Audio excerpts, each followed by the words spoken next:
Historia de la Administración, Universidad AN.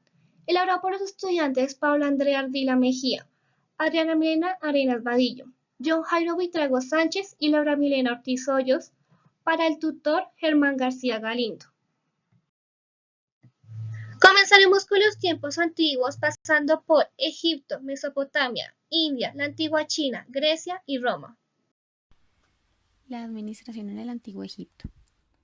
El Antiguo Egipto se caracterizaba por ser una civilización muy bien desarrollada y cuya administración se aplicaba de manera eficiente a todos los ámbitos sociales. Podíamos encontrar distintas clases de militares o luchadores del Estado, recolectores de miel, pescadores, profesores, etc. Al mismo tiempo existía un sistema de impuestos nacional que el gobierno cobraba para mejorar las propias instalaciones del país, como sucede en los tiempos modernos. Disponían de una economía compleja y jerarquizada a modo de burocracia, con una gran comunicación externa marítima y fluvial manejada siempre desde el corazón del gobierno central.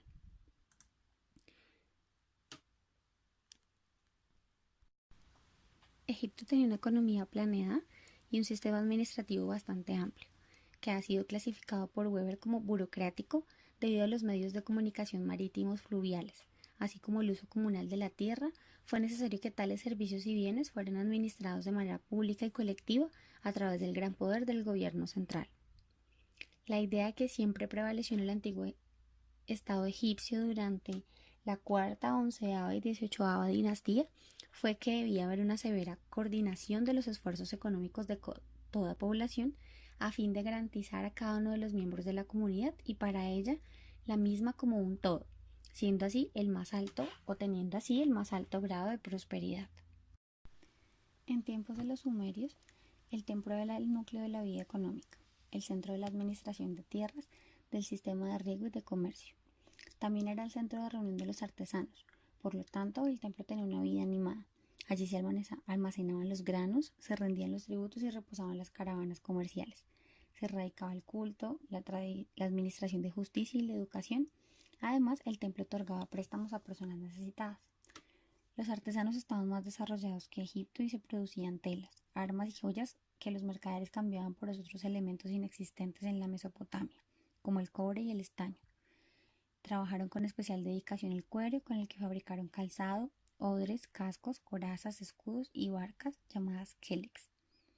En Mesopotamia no circulaba moneda, pero conocían el crédito, es decir, el préstamo con intereses. Además, constituyeron sociedades comerciales de eficiente funcionamiento. Los mercaderes se enriquecían con riesgo y gozaban de consideración social. La organización económica de la Mesopotamia, a semejanza de la egipcia, era tributaria. Se exigían impuestos diarios excepcionales para evitar el fraude. Las autoridades llevaban a cabo un cálculo de las cosechas y las controlaban por medio de comisiones especiales integradas por funcionarios del templo, escribas y vecinos. Posteriormente, los príncipes se indemnizaron del templo y erigieron su propio palacio. Las funciones económicas pasaron entonces a este último. La Mesopotamia, al igual que Egipto, carecía de materias primas básicas como la madera, la piedra y los metales, y esta carencia se solucionó por intermedio del comercio. La madera se importaba de Fenicia, la piedra de Elam y los metales provenían de la meseta de Anatolia. Estas transacciones comerciales se hacían mediante el trueque, ya que los mesopotámicos, como se dijo antes, no conocían la moneda. Sí tenían elementos como medidas de valor, por ejemplo, lingotes de metal sellados o cantidad de cereales.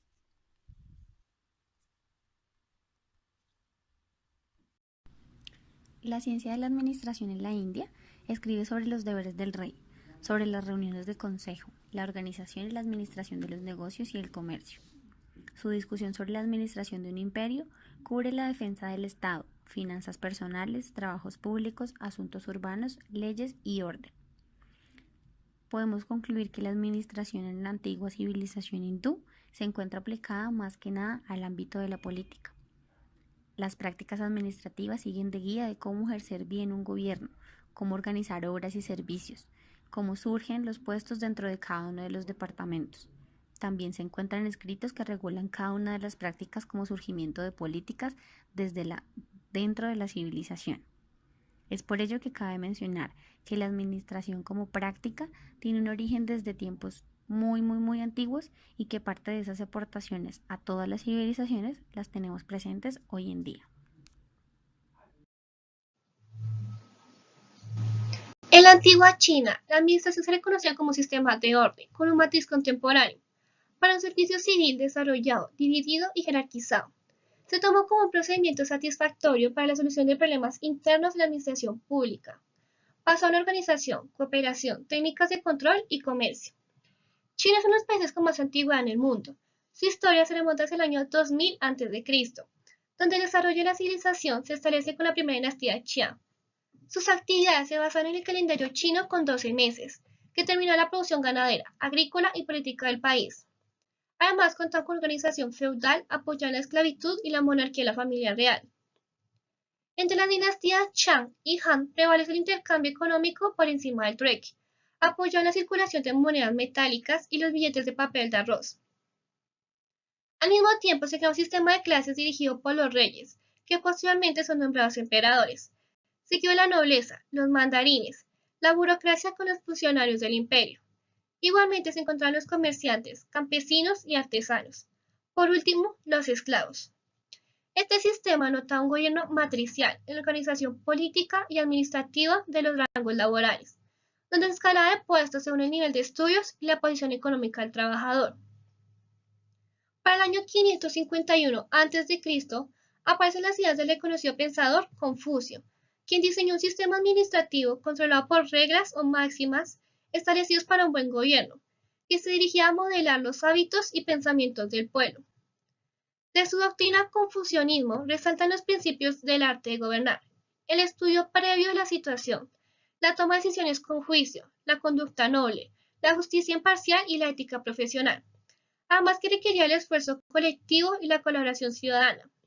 Sus reformas tuvieron éxito erradicando el crimen y fomentando la educación y la escritura. Otra figura importante es Zhou, que en el año 1100 a.C. estableció en su constitución 8 factores de administración para un gobernador, y junto a las ramas de escuelas como Misius y Moti, cuyos principios se basan en aspectos filosóficos para lograr la eficiencia de la organización y el desarrollo del país. Se encargaron de reglamentar las responsabilidades y atribuciones de los miembros de la sociedad según los cargos. También transmitieron la norma operativa para las empresas y la definición clara de los objetivos para ahorrar el tiempo y producción. La administración en Grecia se basaba en la educación de las escuelas, la belleza del buen gusto y el culto a las artes manuales como la pintura, escultura y tallado, donde predominaban los estilos barroco, jónico y persa. La sociedad griega se dividía en dos grupos sociales. El primer grupo lo conformaban los ciudadanos, donde participaban los magistrados, militares y los hombres que eran iguales ante la ley. El segundo grupo, los no ciudadanos, incluía a los extranjeros, las mujeres y los esclavos, que eran una clase sin libertad. En la administración gubernamental existieron 4 sistemas de gobierno.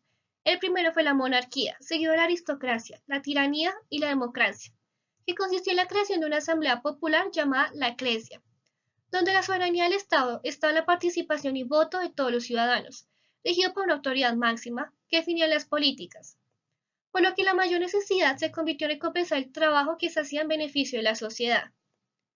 Se apoyaba los aportes, ideas y libros de reconocidos filósofos, de los que resalta Sócrates, del 469 al 399 a.C., quien inauguró el periodo antropológico con su universidad. Inició la universalidad de la organización administrativa, separando el conocimiento técnico de la experiencia. Además, resalta que si no se admite la ignorancia propia del hombre, no se logrará reconocer las aptitudes naturales del bien, la ética, la moral y la virtud. El discípulo de Sócrates, Platón, del 427 al 347 a.C., aportó en su libro La República el principio de especialización en la clasificación de las formas de gobierno, en donde dividió la aristocracia, la nobleza o clase alta, la oligarquía, la timarquía de los que cobraban rentas y la democracia del pueblo. Además, las clases sociales de oro, plata y bronce. Por otro lado, la política era un tema social que se basaba en la virtud de la prudencia de los gobernantes, la valentía de los soldados y la moderación de los productores, para lograr un Estado justo. Asimismo, la ética del individuo la vivió en el alma racional, irascible y consubcible. Su discípulo Aristóteles, del 348 al 322 a.C., mantiene que el Estado perfecto se logra con la clasificación de la administración pública, con la aristocracia y la democracia de Platón, incorporando la monarquía de uno solo. En su libro La política también resalta las tres formas o ramas de la administración, los cuales son el ejecutivo, legislativo y judicial. Otro aporte fue el de la selección de personal de Pericles, del 494 al 429 a.C., que trascendió el proceso administrativo. La organización administrativa de Roma surgió con la Primera Guerra Púnica, que expandió el territorio romano a las islas mediterráneas. Desde entonces, la evolución se divide en dos etapas principales, la República y el Imperio. La administración se enfocó en fomentar el desarrollo del país, asimismo, a extender y engrandecer los territorios. Para ello diseñaron un sistema que les permitía organizar las instituciones, para vencer en las guerras y controlar las conquistas, aportando de esta manera al éxito del Imperio Romano. Después de siglos de un régimen monárquico y de autocracia militar, en el año 509 a.C. se instaló el sistema de gobierno, la República, donde los magisterios administraban el Estado según un orden jerárquico, en el que todos los ciudadanos formaban la Asamblea del Populus Romanus, de donde predominaba la igualdad. Los magistrados se dividían en los cuestores para las finanzas, los ediles para la administración y los pretones para la justicia, quienes eran elegidos cada año y pasaban a componer al Senado, que se encargaba del control de la política interior y la dirección de la política exterior. En el Imperio Romano 27 a.C. se instaló un sistema proconsular para prolongar la autoridad del cónsul, quien se encargaba de dirigir al ejército y convocar asambleas, para que recibiera jurisdicción sobre una provincia. Las ciudades sometidas perdieron su independencia para comercializar con la moneda romana que tenía curso legal, realizar tratados con otras ciudades o estados, el derecho a tomar decisiones en guerras o la firma de la paz. En cuanto a los ciudadanos, no podían casarse ni adquirir territorios fuera de su ciudad. Asimismo, era prohibido llevar armas salvo por permiso del procónsul, ya que se suministraba una contingente de soldados y esclavos quienes perdían el sentido de lucha y esfuerzo. De este modo favoreció a los romanos para construir obras gigantescas, monumentos, acueductos, entre otros. Con el inicio de la guerra cristiana, el Imperio Romano se convirtió en una autocracia militar establecida por Julio César, del 100 al 44 a.C., y seguida por sus antecesores. La caída del imperio conllevó a una desorganización, que con el nombramiento del emperador Diocleciano del 244 al 311 después de Jesucristo, hubo una reforma a la autoridad imperial, eliminando a los antiguos gobernadores de provincias y estableciendo un sistema administrativo con distintos grados de autoridad, encima del emperador, seguido por los prefectos pretorianos, vicarios, subordinados y funcionarios. A los sistemas administrativos romanos se le atribuyeron las limitaciones en la ampliación del gobierno de la ciudad de Roma al imperio, como la reunión de las labores ejecutivas con las judiciales, pero favoreció a formar los pilares fundamentales para la concepción del derecho. En cuanto a la Edad Media, explicaremos la Iglesia Católica, el ejército y por último la sociedad feudal. Influencia de la Iglesia Católica en la administración. A través de los siglos, las normas administrativas y los principios de la organización pública se fueron trasladando de las instituciones de los estados a las instituciones de la naciente Iglesia Católica y de las organizaciones militares. Esta transferencia se hizo de manera lenta pero efectiva, tal vez porque la unidad de propósito y de objetivos de principios fundamentales en la organización eclesiástica y en la militar no siempre se encontraban en la acción política vigente de los Estados Unidos, acción generalmente impulsada por objetivos contradictorios de cada partido, dirigente o clase social. James D. Money hizo un interesante trabajo de investigación sobre la estructura de la Iglesia Católica y en donde mostró que su organización en el tiempo, su jerarquía de autoridad, su Estado Mayor y su coordinación funcional es la Iglesia, donde tienen una organización jerárquica tan simple y eficiente que su enorme organización mundial puede operar satisfactoriamente bajo el comando de una sola cabeza, el Papa, cuya autoridad coordinadora le fue delegada de forma inmediata por una autoridad divina superior. A continuación voy a mostrar algunos ejemplos de empresas conocidas a nivel mundial que pues trabajan bajo este tipo de de influencia. Entonces, una es alpina y dice que la mejor forma de ver la influencia en la iglesia, en la empresa alpina, es por medio de la creación de función, donde se refleja la organización jerárquica y el desarrollo de los valores. Otra es Unilever, que dice que solamente viendo la calidad de empresa y el comportamiento que se tiene con los empleados, es muy fácil ver que la jerarquía y escalas de mandos no aplica debido a que se trabaja por resultados y al decir que esto significa que cada quien surge por sí solo sin tener alguna obligación ni un superior a su lado. Otra es el grupo Nutresa, donde dice que todos los encargados del grupo Nutresa están organizados en un área especial y que cada director depende de un único presidente, como sucede actualmente en la Iglesia Católica y en la organización militar, la cual opera bajo el mando de una sola cabeza ejecutiva y desde un mando directo desde arriba hacia abajo, con la ventaja de que la estructura orgánica del grupo Nutresa es más descentralizada, a lo que se refiere que cada área, o sea, director, hay mayor comunicación y retroalimentación para la adecuada toma de decisiones y mejor productividad en cada proceso interno de la compañía. ¿Qué nos quiere decir esto como tal, la influencia o cómo se dio la influencia de la administración en la Iglesia Católica? Que independientemente de la cantidad de jefes que haya, si siempre en la cabeza hay un buen líder y se da un buen manejo de cada situación, cada problema, y si se derogan, digamos, las funciones como deben ser, una buena pues las empresas van a tener un buen funcionamiento, eh, y pues van a obtener el éxito pues y reconocimiento a nivel mundial. El ejército en la Edad Media.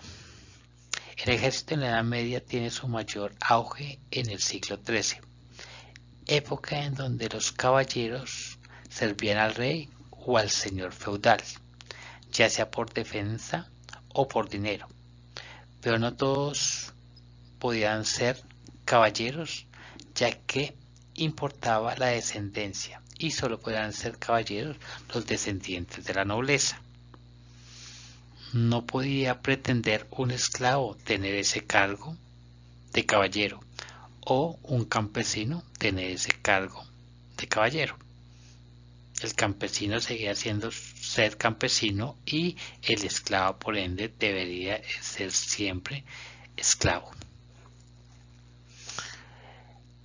Y esto se da porque de una u otra forma el rey debía entregarle una protección a sus campesinos que trabajaban sus tierras. Y es allí donde viene también un poco la división de poder y de autoridad que tiene el ejército en la época. Y esto se basa también, y es donde podemos visualizar que la teoría de la administración tiene influencias de las organizaciones militares, ya que estas están subdivididas en cargos de mando, en donde lo podemos representar por medio de una pirámide, la cual el cargo más importante, está en la cima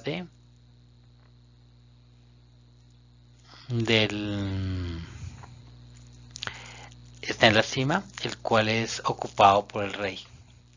Posterior a este están los oficiales generales, luego les siguen los oficiales y seguido a estos los suboficiales, y se finaliza con las tropas y minería. Estos cargos se dan de acuerdo al grado de autoridad y de responsabilidad. Pasado el tiempo se da la autoridad delegada por el volumen de operaciones militares que se tenía en la época, lo que dio lugar que antes de cada batalla se realizara una planeación y un control centralizado paralelo a las operaciones descentralizadas, que asegurara la victoria de las tropas. Y esto se dio en las batallas lideradas por Napoleón Bonaparte, quien tenía la función de liderar estas batallas y dar unas instrucciones precisas a sus soldados y verificar que la orden que él estaba impartiendo fuera clara, entendida y desarrollada tal cual como él lo había planeado.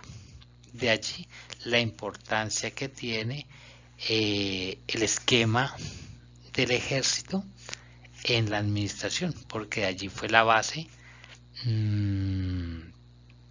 de los principios, se puede decir, de la administración. Sociedad feudal.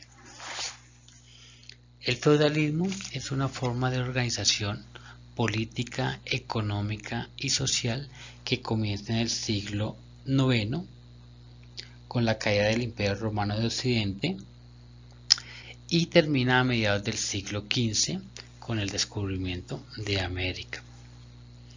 El feudalismo surge por la actividad económica desde Constantinopla. En cuanto a cambios sociales, tenemos representada las clases sociales por medio de una pirámide, en donde en su punta encontramos el rey o monarca. Posterior a esto tenemos la clase social de nobles y monjes y terminamos con la base de la pirámide en donde están los campesinos y esclavos. Pero ¿qué entendemos por feudo? Feudo es la porción de tierra de gran extensión que pertenece al señor feudal, quien entrega estas tierras a los campesinos para que las trabajen y en contraprestación estos juran fidelidad al feudo, ya que por esta época se tienen guerras civiles y por ende los campesinos acuden al rey para que los protejan y en contraprestación el rey les da los feudos para que trabajen las tierras.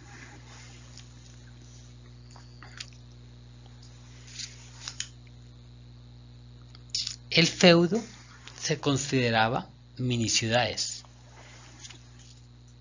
que se autoabastecen.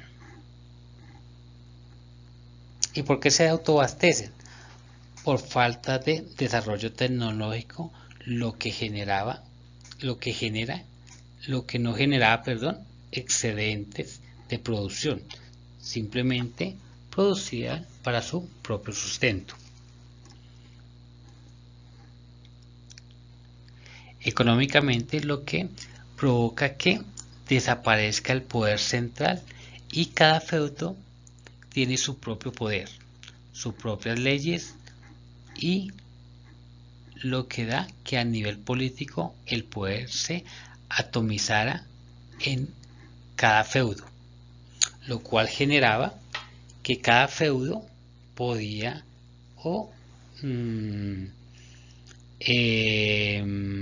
creaba una serie de pagos al campesinado por la explotación de los hornos, alquiler de las herramientas, el alquiler de los molinos, la utilización de los puentes, generaba multas e impuestos.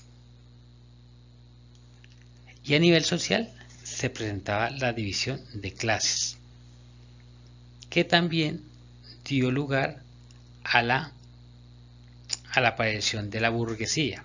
¿Por qué se da esto? Porque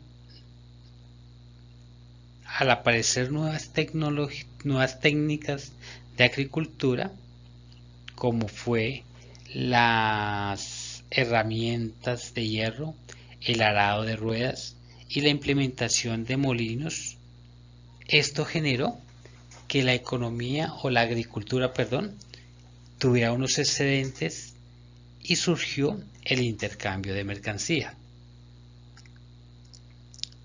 El feudalismo tenía un periodo el feudalismo empieza a tener, a raíz de esto, a raíz de la aparición de la burguesía, un periodo de decadencia en el siglo XIII.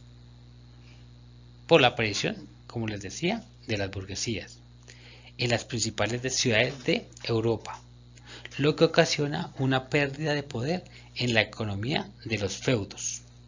Por otro lado, las cruzadas, que se conocía que eran las mismas guerras religiosas, ya que el clero, los clérigos utilizaban las iglesias para incentivar al campesinado a defender a sus reyes. ¿Sí?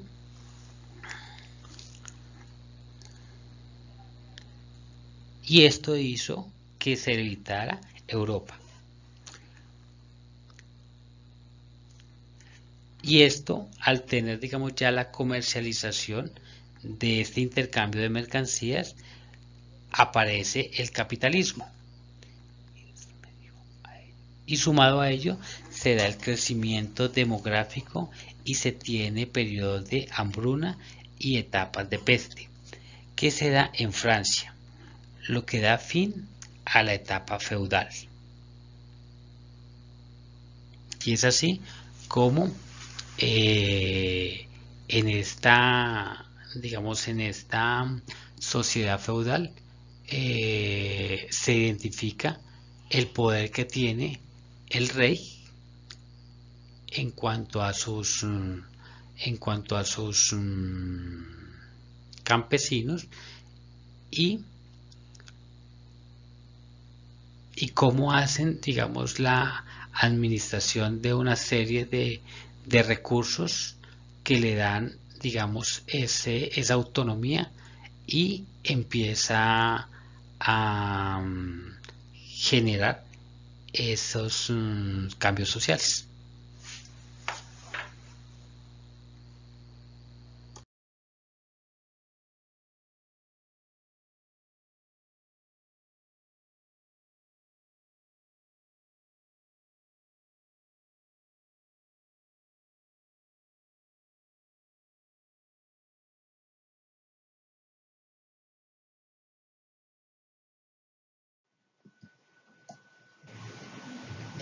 Estas son las referencias en las que sustentamos nuestro trabajo. Muchas gracias.